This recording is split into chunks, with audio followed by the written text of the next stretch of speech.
करने के बाद एक बार ऑफ कर दीजिए. Hello. Hello.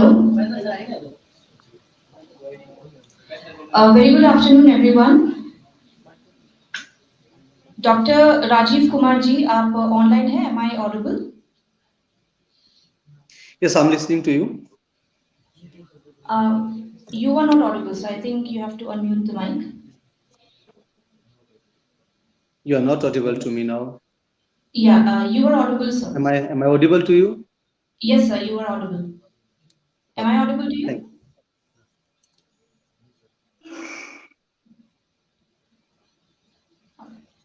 Am I audible to you, sir? Sound is not reaching to me. Let me have on the mic. Yeah, just a moment.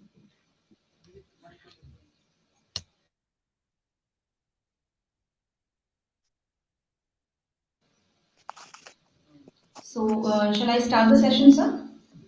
Yes, sure. Okay. So, very good afternoon, ladies and gentlemen, all the participants online and offline. I, Andrela Bhattacharjee from the Department of SDE, welcome you for this FDE program. Now we have with us Dr. Rajiv Kumar, Associate Professor, Pedagogy of English from KM College of Education, Bhiwani. So he will be initiating the session as of now. So before that, just let me give a brief introduction of him. Known to be an energetic and self-motivated team player with astute academic in-depth knowledge, along with an effective analytical ability, augmenting highly creative and expressive mind. He has completed his PhD in literature from Maharshi Dayanand University, Rohtak, and is also currently pursuing another PhD in education from Maharshi Dayanand University, Rohtak. He was a lecturer in Department of English at Sri Krishna Pamani Sanskrit Mahavidyalaya, Bhiwani from 1992 to 96, PGT English at DRK Adarsh Vidya Mandir, Dadri from 1996 to 2005, Principal DRK Adarsh Vidya Mandir from 2005 to 2006, and an associate professor sanctioned post at KM College of Education, Bhiwani from December 2006 and principal since 2024. He has published many research papers and articles, attended numerous workshops, and edited many chapters of many books in the field of education. He received Certificate of Appreciation by DSW MDU Rohtak in 2010, Letter of Appreciation by District Council of Child Welfare in 2011, Appreciation Letter by Triveni for research work and writing in Hindi language, acted as judge in International Essay Writing Competition and Poetic Recitation Competition organized by NSS unit of Vaish College Bhiwani, acted as judge in international events organized by the NCC unit of Vaish College Bhiwani, acted as a judge in District Yuva Utsav in association with Nehru Yuva Kendra Bhiwani, organized by Chandrabansi Lal University in the year 2023. And he also received the state level Bhartendu Puraskar presented by Triveni, a society dedicated to literature, culture, and arts in 2023. He is member of different committees, like he has been a VT member of the NCTE Bhopal, subject expert at Commissions Jharkhand in 2018, which is continuing, editor International Journal of Additional Research, subject expert at Orissa Government, subject expert at NCERT New Delhi, member compile committee in Youth Festival of CBLU session in 2023 and 24, members member scrutiny member scrutiny committee for the publication of Journal of Indian Educational Review by NCERT, and member of selection committee of various universities of repute. I request you to all please put down hands together for Dr. Rajiv Kumar. Thank you, sir. Over to Thank you. you. Very good afternoon to all of you. First of all, I would like to thank the organizing committee of Sterling Global University for inviting me as a resource person in a 5-day personality development program on quality and technological enhancement in teaching. Today, I'm going to deliberate and discuss. Merely, this is a discussion and not a deliberation on the topic use of ICT in education. And it's better if we talk the use of ICT in education for quality. We know India is a land which is known for its various heritages, and among this, we now reach to at first number in population. The billion plus population and a high proportion of the young, and hence it has a large formal education system. Even that, the government is trying its hard to provide formal education to each and every child. We are not getting success in it. That's why a new mode of teaching was to be developed, to be invented. In this field, we have ICT, Information Communication Technology.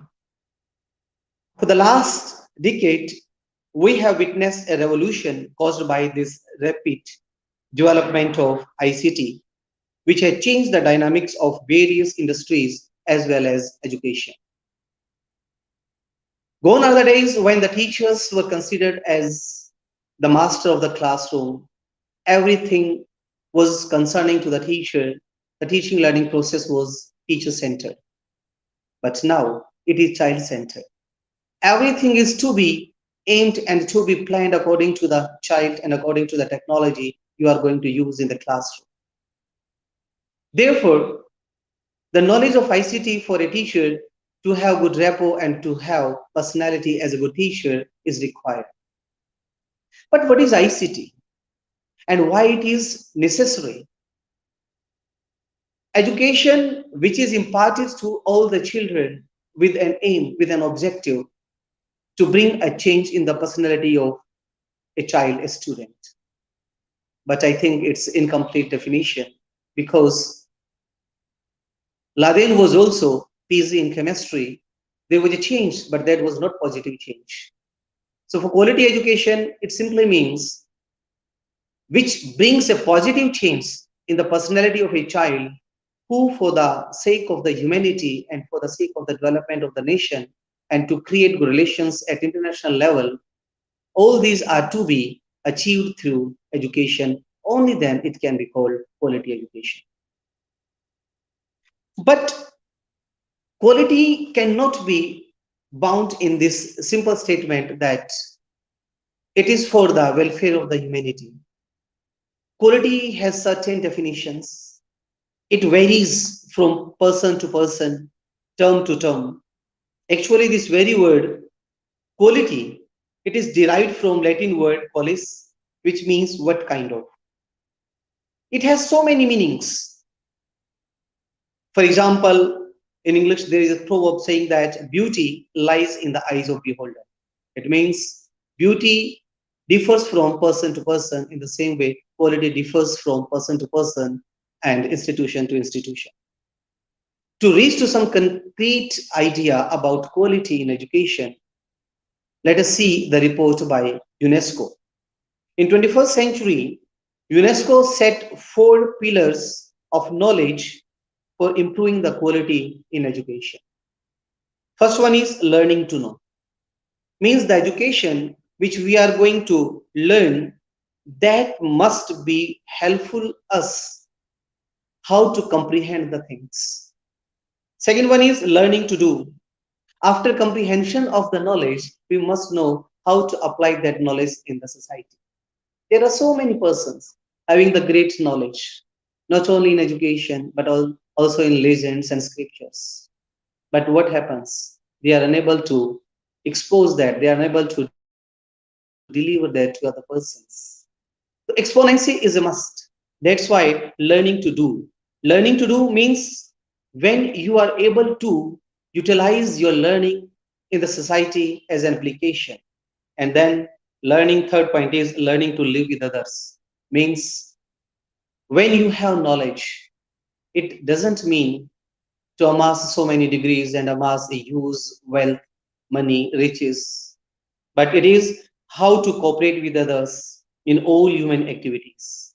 And the fourth one is learning to be. It means learning to means all the 3 points: learning to know, learning to do, and learning to live with others. All these are concluded in the fourth one. It means UNESCO says that education, quality education simply means when one, instead only for himself, does for the society, for the nation, for the environment, and the for sustainability of the earth, existence of the environment. All these things, when included, it becomes the quality education. Regarding quality education, we may also say that quality is that which helps in finding the answer to all those questions which come in the smooth existence of the humanity of the human beings. The foremost aim of education is what? It is not only to get the highest posts, to reach to the echelons of success, but education simply means to create all those noble milestones which help in the existence of the humanity, the human beings with the moral values, ethics, and in Hindi we can say that spandan. If you don't have the sensibility, there is no way to say that you are educated.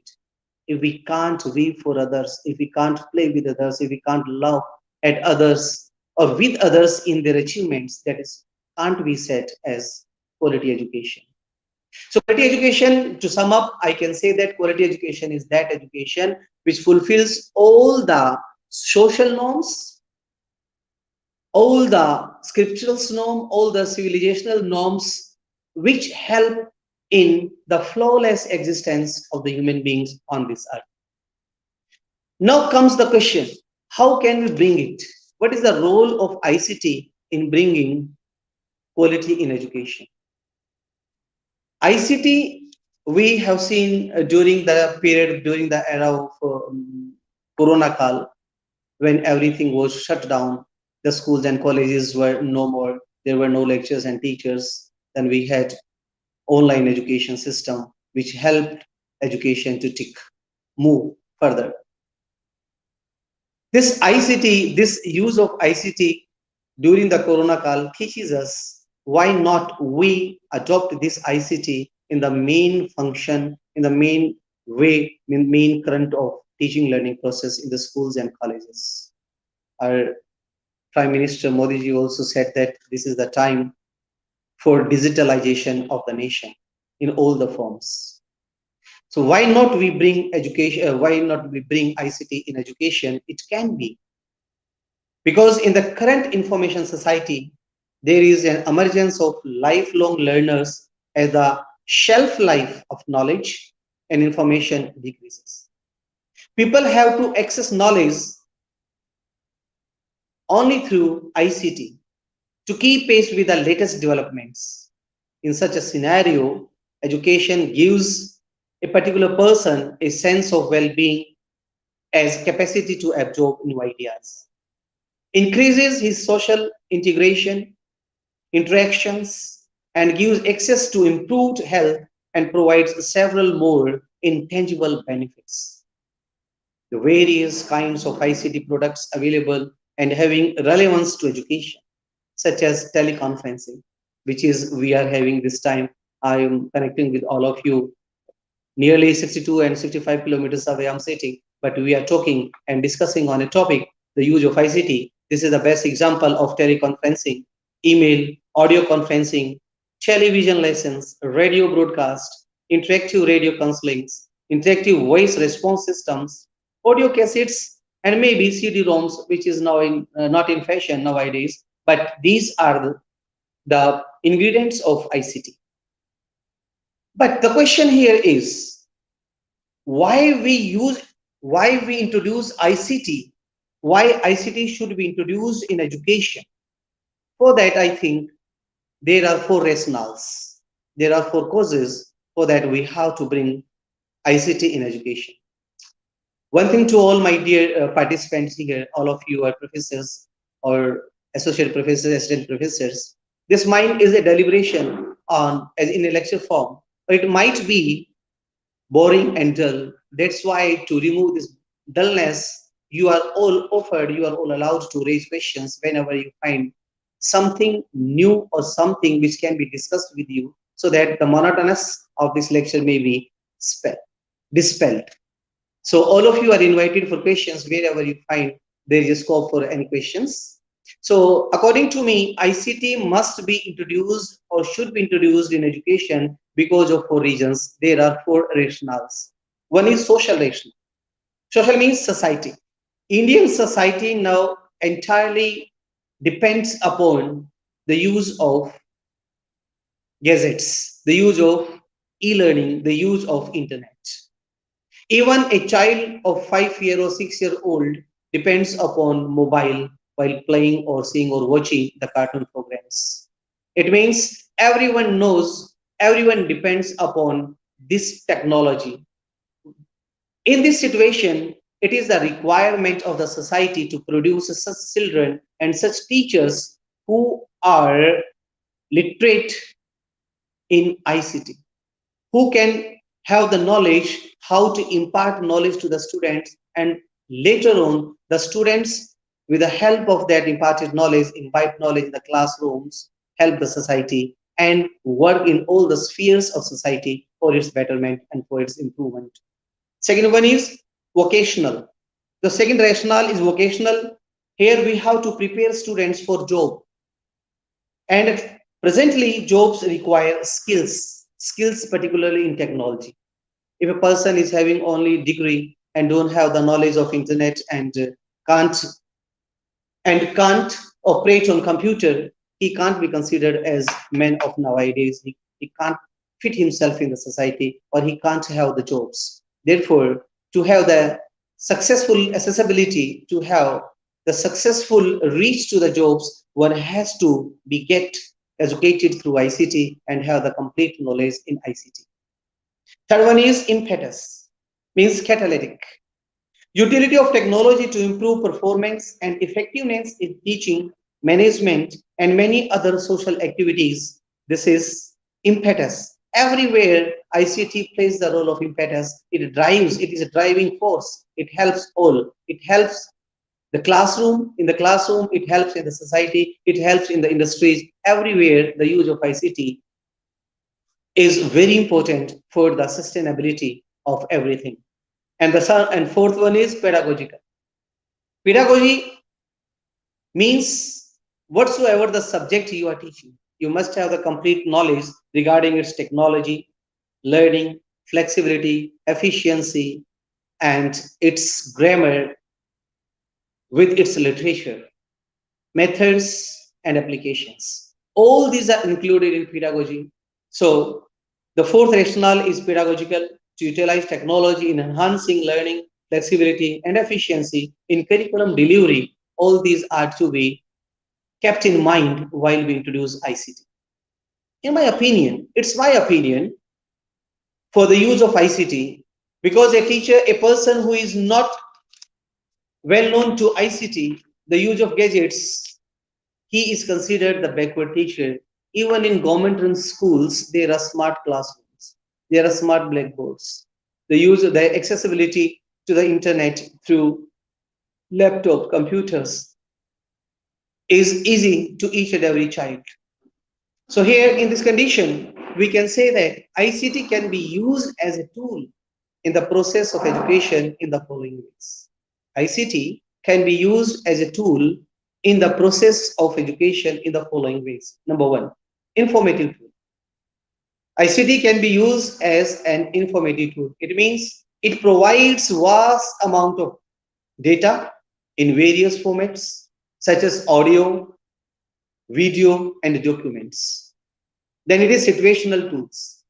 It can be used as situational tools. It means here with the help of ICT, we can create situations, we can make situations, pseudo situations where the students experience, which is near to reality in their real life, in their experiences of real life.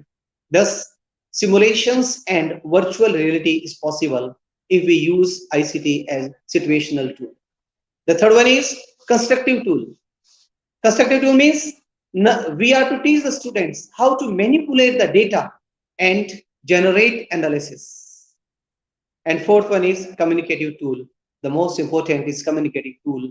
It can be used to remove communication barriers such as that of space, time, geography, caste, color, creed, reason, religion. Everything can be come up by the use of ICT as communicative tool.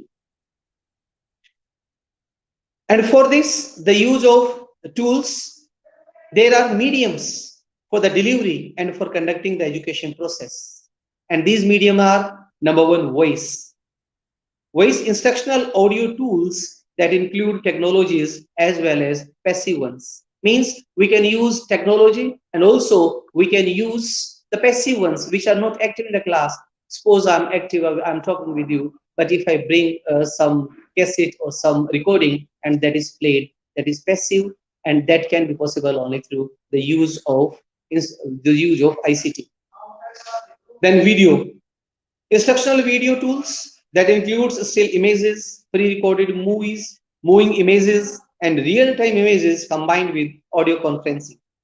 Then it is print. Instructional print format that includes textbooks, study guides, workbooks, and case studies. Besides all these things, ICT can also be used for creating digital resource like digital libraries, where students, teachers, and professionals can access research material and course material from any place at any time.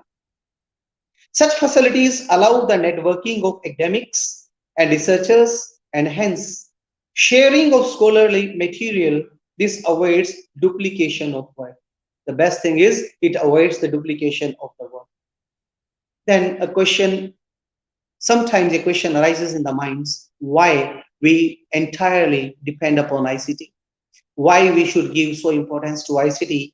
For that, we can say in three main points. ICT means e-learning. Use of ICT for e-learning means e-learning eliminates time barriers in education for learners as well as teachers.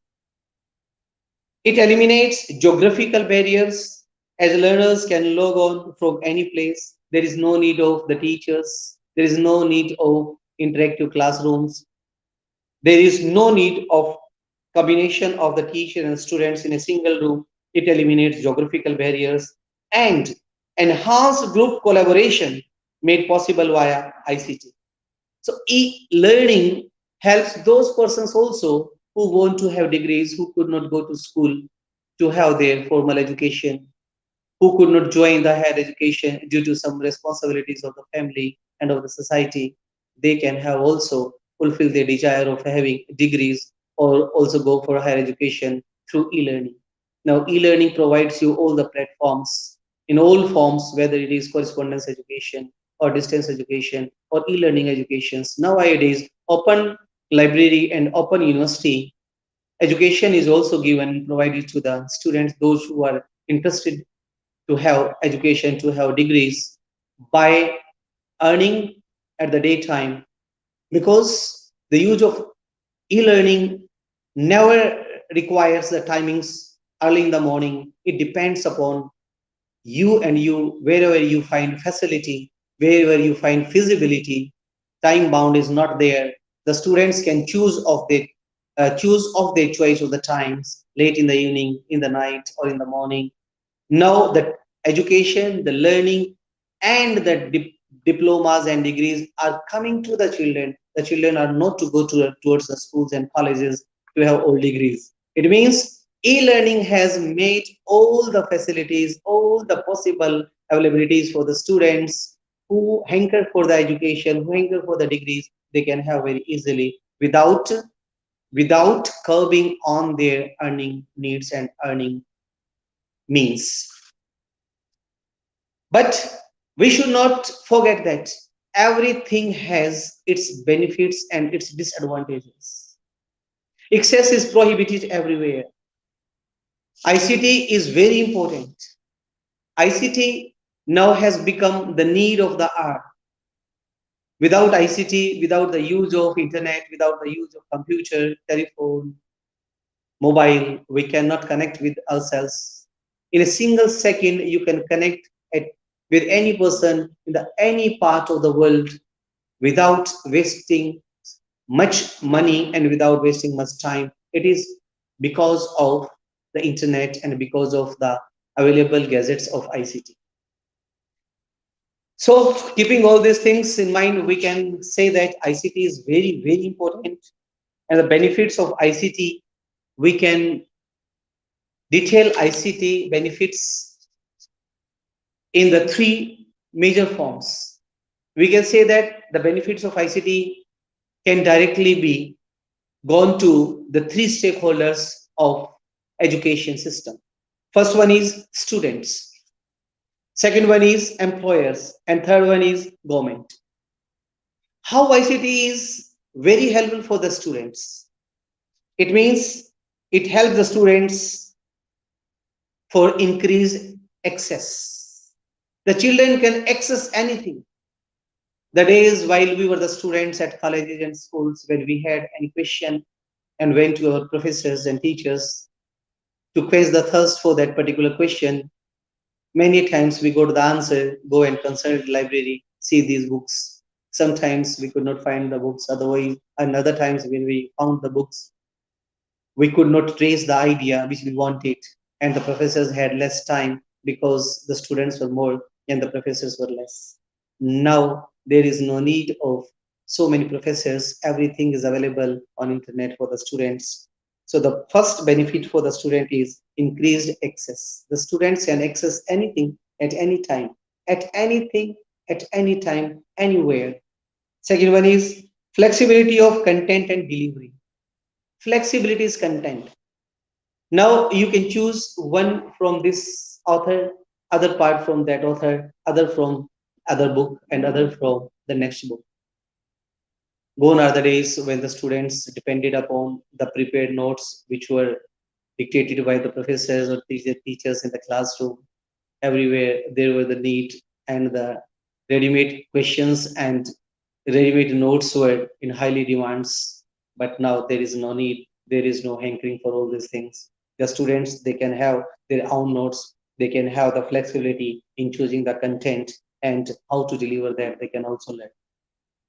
Combination of work and education, which I have already told you, which I have already discussed with you. A person who could not join the school education or the higher education due to the economical crisis in the home or due to some other problems at home. Now they can join their education through e-learning, through correspondence and distance learning with the help of ICT and earn. They can earn while work. So this is highly beneficial for the students, those persons who really wanted education but could not have. Learner-centered approach. Every time, since time immemorial, we had the teacher-centered classrooms. Whatsoever the teacher wanted, he taught in the class. Everything moved around him. He lectured and the students listened to. There was no cross questioning. There were no access to the mind of the teachers or the students. Hardly there were interpersonal relationship between the teacher and the students. But now the time had changed. Now the classrooms have transformed into the learner-centered classrooms, the student-centered classrooms. Everything is now student-centered. Whatsoever the syllabus is designed, whatsoever the approaches, methods are to be designed, all are keeping the students, keeping the mental level of the students are prepared. While in the classroom, a teacher should not forget the beautiful lines of Gurudev. While you are in the classroom, don't try to show your pedanticism, don't try to be pedantic. Just try to reach to the mental level of the students and try to touch their heart very softly and delicately with your heart, with your emotions. Classroom is not a place, classroom is not a platform where teacher have to show their pedanticism. This is the place where you can have a direct link, a direct interpersonal relationship with the students. And this can be possible only through the concise and the perfect use of ICT in the classrooms. For students, the next benefit is higher quality of education and new ways of interaction can also be developed, can also be achieved by the students. Now students are not bound. Now students are not entirely depend upon the teachers, their notes and the books. They have so many other resources from where they can fetch the thirst for their knowledge. These are not all, but these are few points which I have raised benefits for the students. In the same way, I'm raising a few benefits for the employers. Use of ICT. High quality, cost effective professional development in the workplace. With the help of ICT, the employers now they can have the high quality workers, cost effective professionals, and also a concile atmosphere at the workplace. Every time the employer have the access to the working of all the workers, whether they are doing justice to their given duties or not, everything is calculated, everything is checked. Number next, upgrading of employee skills, increase productivity. Upgrading of employee skills, we can increase the skills, the employers can increase the skills of their workers. If it is an institution, we can improve the skills of the teachers, of the professors, and increase productivity if the teachers are and the professors or the workers in institutions or in an industry, they are skilled, they can produce more good, more better, and sometimes best students and best products. Developing of a new learning culture. With the help of ICT, we can develop a new learning culture and sharing of cost and training time with the employees. We can share no cost and the training time with the employees and increase portability of training. Now the employers can train their employees. There are so many ways, there are so many fields, and this is portable, which can be reached to. Now comes to the government. How government is benefited with by the introduction of ICT in education and ICT in other fields. First one is increase the capacity and cost effectiveness of education and training system. In olden days, a teacher could teach hardly 20 to 30 students. If the student number of students increased to 40 and 50, the justice could not be done in the classroom by the teacher. In a period of 40 minutes, a teacher even could not connect with all the 40 students. And how could he help the students to imbibe the latest knowledge, the latest information? Now, with the help of ICT, a teacher can handle more than 50, 60 students at a time, 100 students also. The capacity is increased and cost effectiveness is lowered. For 100 students, 5 teachers were required. Now, for 100 students, only one teacher with the help of the laptop or conferencing, teleconferencing, we can impart education to so many persons. And training systems can also be enhanced. This training program which is going on in this university campus, all of you are here as a participant of a 5-day personality development course, and all of you are being lectured or deliberated or discussed with by only a single person on different modes and different topics on different themes. To reach target groups with limited access to conventional education and training. One more benefit for the student for the government is India is a vast country. Geographically, we have diverse fields. We have interiors in jungles, then deserts, then hills, and so many areas where education could not be reached to the students. The education could not be reached in the form of formal education by raising a school building and sending their teachers in these places. With the help of ICT, now government can help the students to have their knowledge, to have their education, to reach the target groups which were left behind. Now these can be brought back to the mainstream of education system. To support and enhance the quality and relevance of existing educational structures. This is the next point.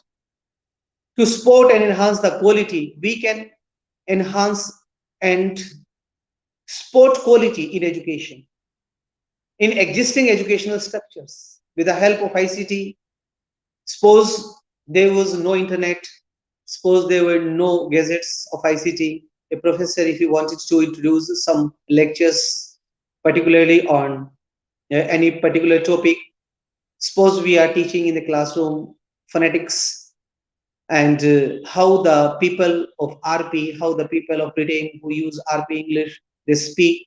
It was very difficult to bring in the classroom. Either we had only, no, we could not bring the speaker live. We could have only the series or stripes. Here we have the live conferences. We can connect ourselves with those RP speakers who can teach the correct pronunciation to all the students. So this will help in quality, bringing quality in language. In the same way, with the help of the technology, we can bring all the researchers and the scientists and the great teachers and connect them live with the students to share and to have the experiences of those great persons.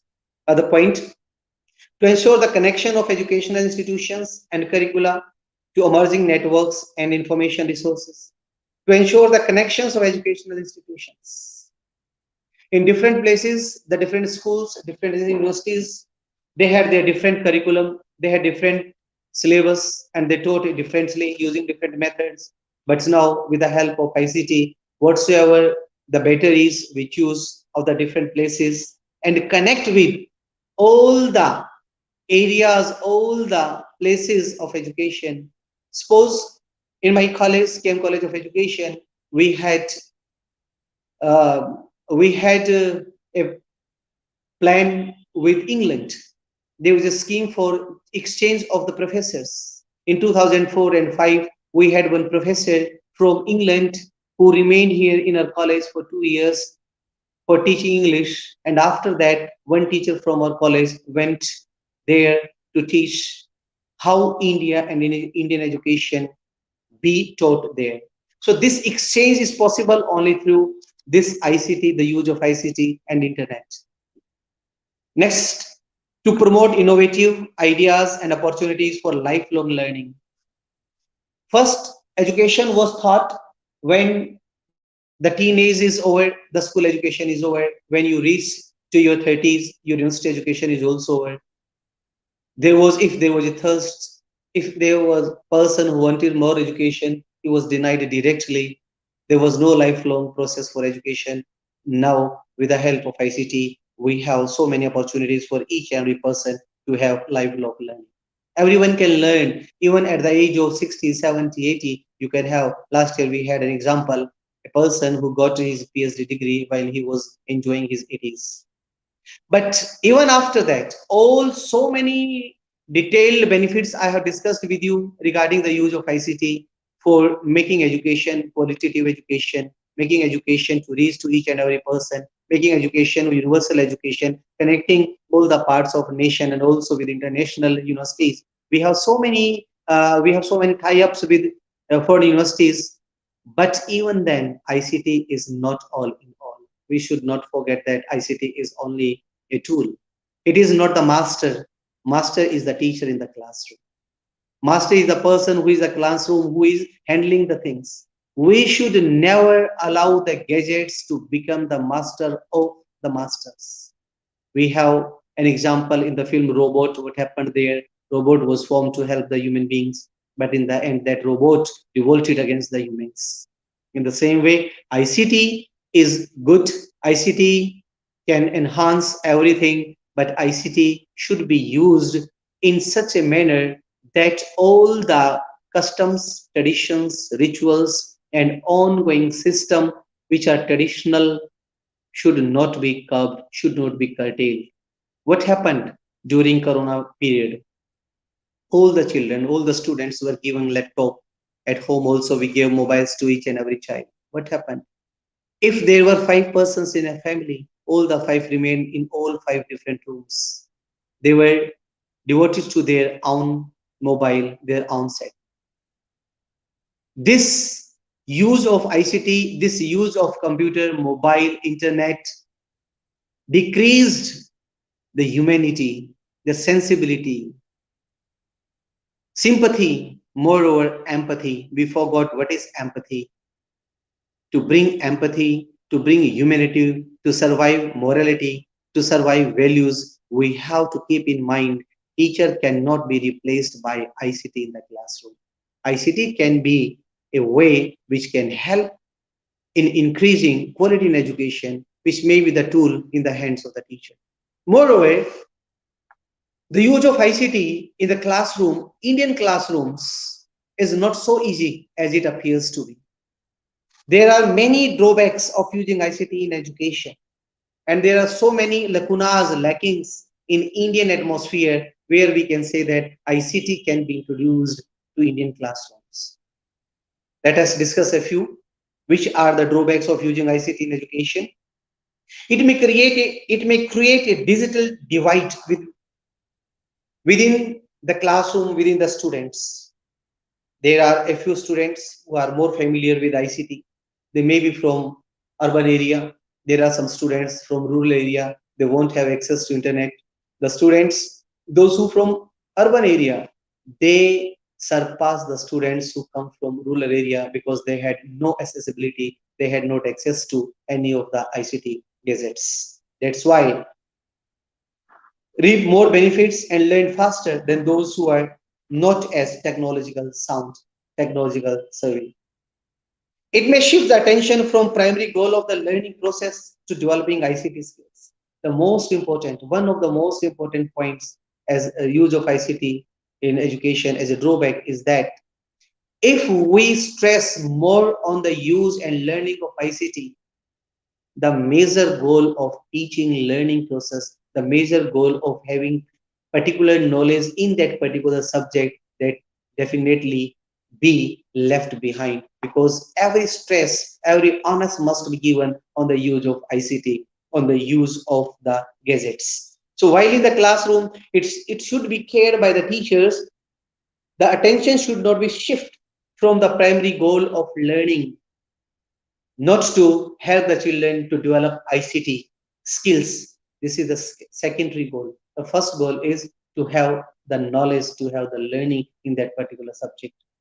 Third one is it can affect the bonding process between the teacher and the students. If a teacher in the classroom is there, there are students, there must be a link, emotional link, there must be a interpersonal relationship. But if we teach the students through internet, if we teach them through teleconferencing, there won't be any relation. There won't be any chance for the students to curb their quest, to curb their to quench their thirst regarding a particular topic, regarding a particular idea. So the bonding between the teacher and the students definitely be curtailed if we use ICT board, and ICT becomes a communication tool rather than face-to-face conversation, and thus the transactional distance is increased. Next one, also, since not all teachers are expert with ICT, it's a major concern for India and Indian classroom and schools. Maximum teachers who are above 40 and 50, they are hardly having knowledge in ICT, which is required in the present times. So the teachers, the expert teachers in ICT, India lack in that, unless and until we have a program for the team teachers, unless and until we make all the teachers to learn how to access all the internet, all the ICT tools, there is no benefit of introducing ICT in school. Then there is lack of curriculum and syllabus. We never designed a curriculum which is ICT rich. We never planned a syllabus which is ICT rich. Moreover, in the classroom at school level, every teacher is pressurized to complete their syllabus. Everyone is pressurized to get good results.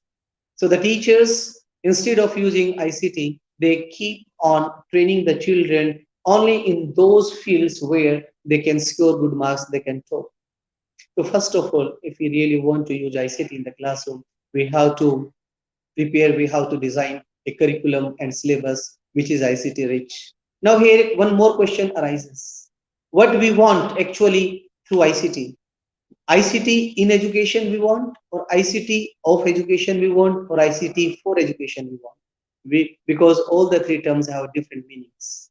First of all, the government and the syllabus designers and curriculum designers have to keep in mind what they want to teach, whether ICT for ICT of or ICT.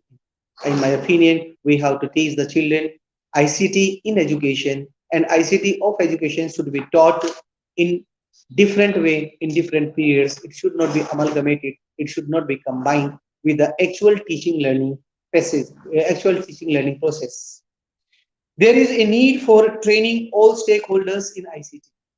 I earlier discussed with you there are three stakeholders. One is student, other are employers, and other government.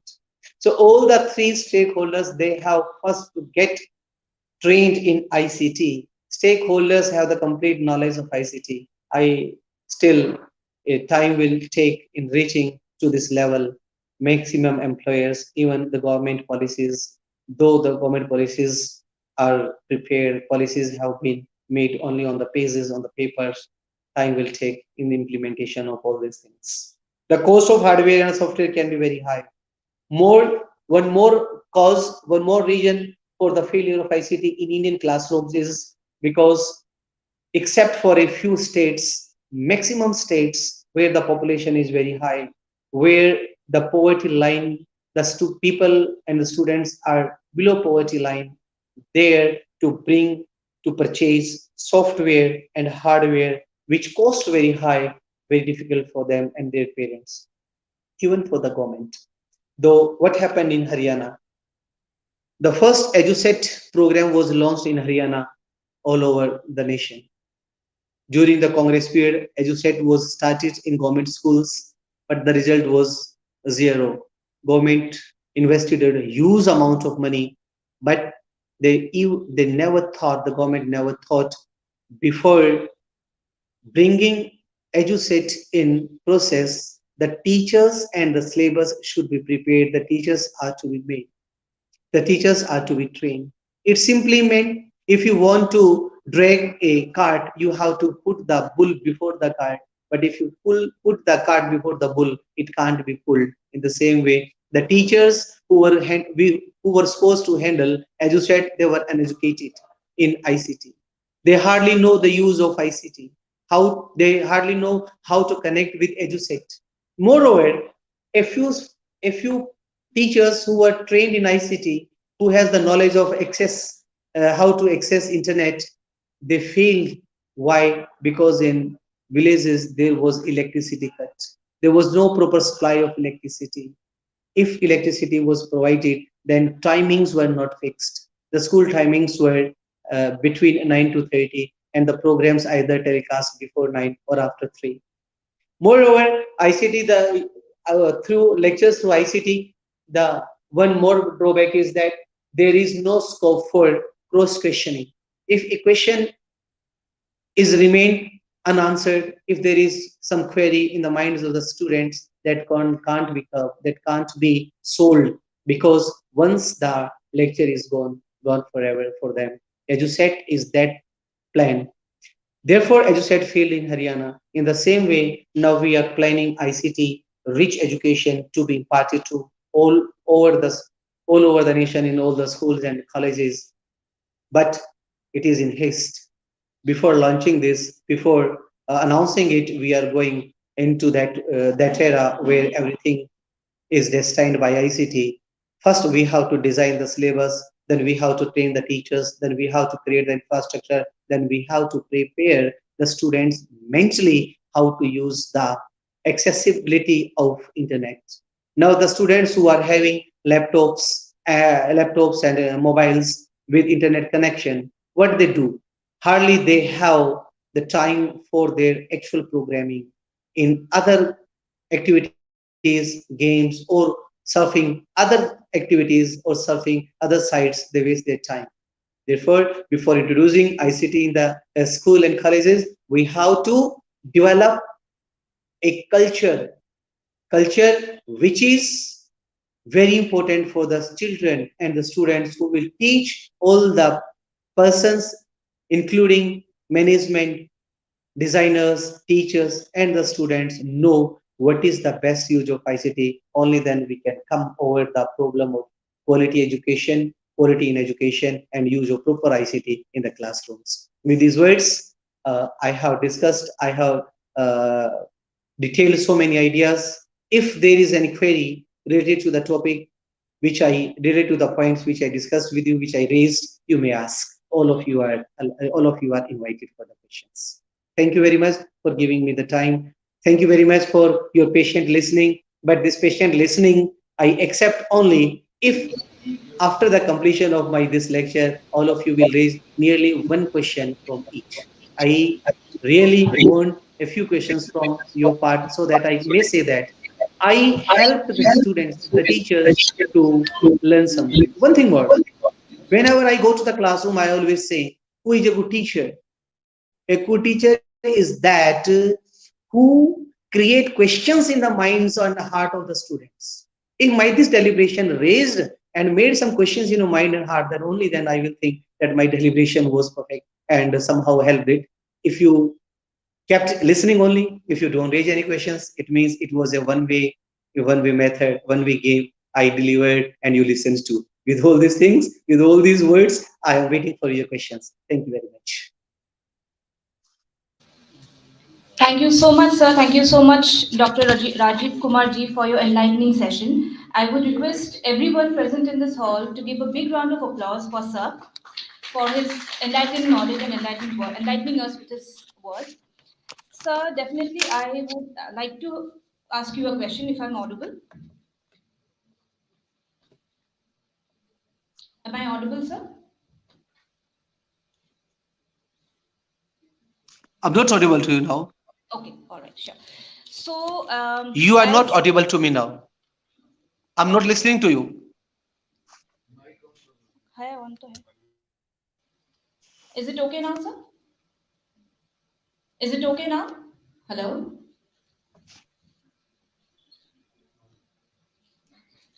It means no queries, no questions from any of the participants.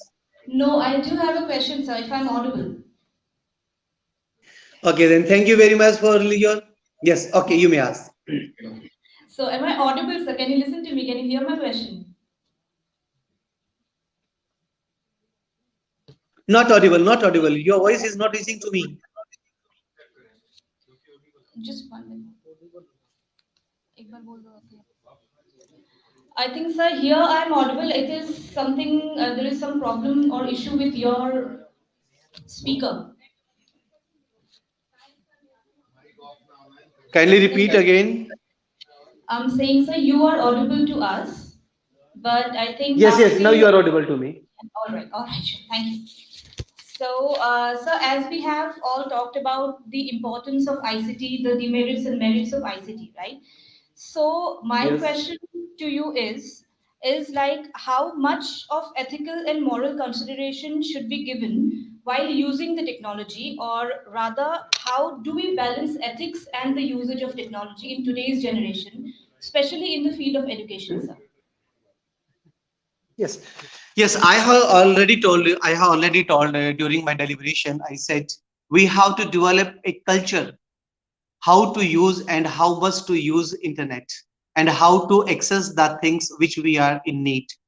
For that, there is worth ethics, there is professionalism, worth ethics, love for your duty. The teacher have to develop that and then they have to inculcate in the students. Students cannot help by themselves unless and until that is practiced by the teacher. A teacher must use internet in such a fashion only to that limit which is necessary and help the child to use that. This can be possible only if you are successful in creating, in developing some norms, ethics, work ethics, and professionalism. Otherwise, what happened during the Corona call, all our students, all our children, they are now victim to mobile games instead of learning, teaching process. Any other query? Any other questions? All right, thank you, sir. Any other queries from the audience? All right, so I don't think so there are any other queries. So thank you so much for the session. Thank you, ma'am. Once again, I express my thanks to the organizers, especially to Dr. Rajendra Singh Chiller and the principal Vesha College Bhiwani, and you also, because you gave me the chance to speak here. You handed over me the mic. Thank you very much, all the listeners, all the participants, all the colleagues, all my friends. Dear friends, see you again whenever in time we see you on the any All right, platform. thank you. Thank you so much. Thank you.